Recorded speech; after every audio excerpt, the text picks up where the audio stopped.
ನೋಡಿಯಪ್ಪ, ಹಾಲಿನ ರೇಟು ಹೆಚ್ಚಾಗಿಲ್ಲ. I am repeating it.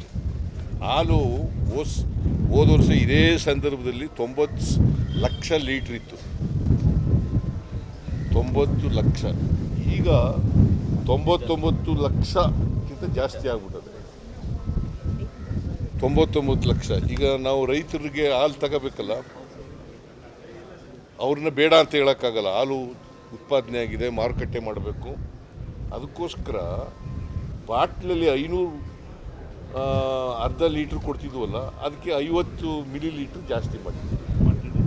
Quantity ಜಾಸ್ತಿ ಆಗಿದೆ. ಆ ಕ್ವಾಂಟಿಟಿಗೆ ಎಷ್ಟು ಮಾಡಿದ್ದೀವಲ್ಲ, ಅದಕ್ಕೆ ಎಷ್ಟು ಬೆಲೆ ತಗಲ್ತದೆ ಅದಕ್ಕೆ ಬೆಲೆ ಮಾಡಿದ್ದೀವಿ. ನಾನು ಹೇಳೋದು ಅರ್ಥ ಆಯ್ತಾ? ಕ್ವಾಂಟಿಟಿ ಬೆಲೆ ಜಾಸ್ತಿ ಮಾಡಿದ್ರಿ. ಆ ಕ್ವಾಂಟಿಟಿ 50 ಮಿಲಿ ಲೀಟ್ರ್ ಹೆಚ್ಚು ಮಾಡಿದ್ದೀವಲ್ಲ, ಅರ್ಧ ಲೀಟ್ರಿಗೆ ಮತ್ತು 1 ಲೀಟ್ರಿಗೆ ಅದಕ್ಕೆ 2 ರೂಪಾಯಿ 10 ಪೈಸೆ ಆಗುತ್ತೆ. 2 ರೂಪಾಯಿ 10 ಪೈಸೆನ ಅದನ್ನು 2 ರೂಪಾಯಿ ಮಾಡಿದ್ದೀವಿ. ಇಲ್ಲಿ ಬೆಲೆ ಎಲ್ಲಿ ಹೆಚ್ಚು ಮಾಡಿದ್ದೀವಿ?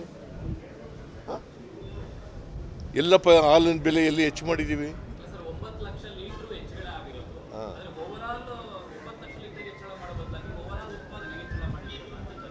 ಮಾರುಕಟ್ಟೆ ಬಿಡಬೇಡ್ರಿ. ಅವ್ರು ಹೇಳ್ತಾರೆ ಅಂತ. ಅವ್ರ ಕಾಲದಲ್ಲಿ 90 ಲಕ್ಷ ಲೀಟ್ರ್ ಇತ್ತು, ನಮ್ಮ ಕಾಲದಲ್ಲಿ 99 ಲಕ್ಷ ಲೀಟ್ರ್ ಆಗಿದೆ. ಅದಕ್ಕಿಂತ ಜಾಸ್ತಿ ಆಗಿದೆ. ಸುಮ್ಮನೆ ಅವ್ರು ಹೇಳ್ತಾರೆ ಅಂತ ನೀವು ಬರೆದು ಬಿಡ್ತೀರ? ನಿಮಗೂ ವಿವೇಚನೆ ಇರಬೇಕಲ್ಲ. ಅವ್ರು ಹೇಳ್ತಾರೆ ಅಂತ ನೀವು ಬರೆದು ಬಿಡೋದ? ಬೆಲೆ ಏರಿಕೆ ಆಗೋಯ್ತು. ಎಲ್ಲಿ ಹಾಲಿನ ಬೆಲೆ ಏರಿಕೆ ಆಯಿತು? ಒಂದು ಆಗಿಲ್ರಿ, ಹಾಲಿನ ದರ ಹೆಚ್ಚಾಗಿಲ್ಲ, ಅಷ್ಟೇ ರೇಟ್ ಇದೆ. ನಾವು 500 ಮಿಲಿ ಲೀಟ್ರ್ ಕೊಟ್ಟರೆ ಅಷ್ಟೇ ರೇಟು, 1000 ಕೊಟ್ಟರೆ ಅಷ್ಟೇ ರೇಟು. ನಾವು ಹಾಲು ಹೆಚ್ಚಾದ್ರಿಂದ ಮಾರುಕಟ್ಟೆ ಮಾಡೋಕ್ಕೋಸ್ಕರ 500 ಇದ್ದದನ್ನು 550, 1000 ಇದ್ದದನ್ನು 1050 ಮಾಡಿದ್ದೀವಿ. ಅದಕ್ಕೆ 2 ರೂಪಾಯಿ ಆಗುತ್ತೆ 50 ಮಿಲಿ ಲೀಟ್ರಿಗೆ. ಅದಕ್ಕೆ ಹೆಚ್ಚು ಕೊಡಿ ಅಂತ ಹೇಳಿದ್ದೀವಿ. ನೀವು ಹೋಟ್ಲವರು ಕಾಫಿ ಟೀ ಮಾಡೋರು ಬೆಲೆ ಹೆಚ್ಚಾಗಾಯ್ತದ ಅವ್ರಿಗೆ? ಹೆಂಗೆ ಜಾಸ್ತಿ ಆಗ್ತದ್ರಿ? ನೋ ನೀವು ನೋಡಿದ್ರೆ ಪತ್ರಿಕೆ ಓದಿದ್ರ?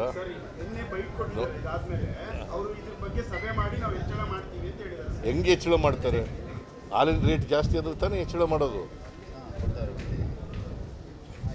ಹಾಲಿನ ರೇಟ್ ಹೆಚ್ಚಾದ್ರಲ್ವೇನ್ರಿ? Did you convince or not? ಎಲ್ಲಿಗೆ ಚೆಲ್ಬಿಡ್ಬೇಕಂತ ಹಾಲು ನಾನು ಯಾವನ ಅವನು ಹಾಲು ಚೆಲ್ಲಕ್ಕಂತ ಎಲ್ಲಪ್ಪ ನಾವು ಕೊಂಡ್ಕೊಳ್ಳಲ್ಲ ಹೋಗಿ ಅನ್ನಕ್ಕಂತ ರೈತರಿಗೆ. ಹೌದು, ಕೊಂಡ್ಕೋಬೇಕಾದ್ರೆ ಮಾರಾಟ ಮಾಡಬೇಕಲ್ಲ. ಮಾರಾಟ ಆಗಬೇಕಲ್ವೇನೆಯ?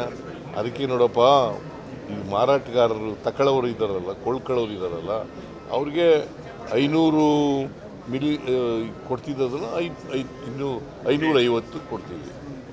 2 ರೂಪಾಯಿ ಜಾಸ್ತಿ ಕೊಡ್ರಪ್ಪ ಅಂತ ಹೇಳ್ತೀವಿ ಅಷ್ಟೇ.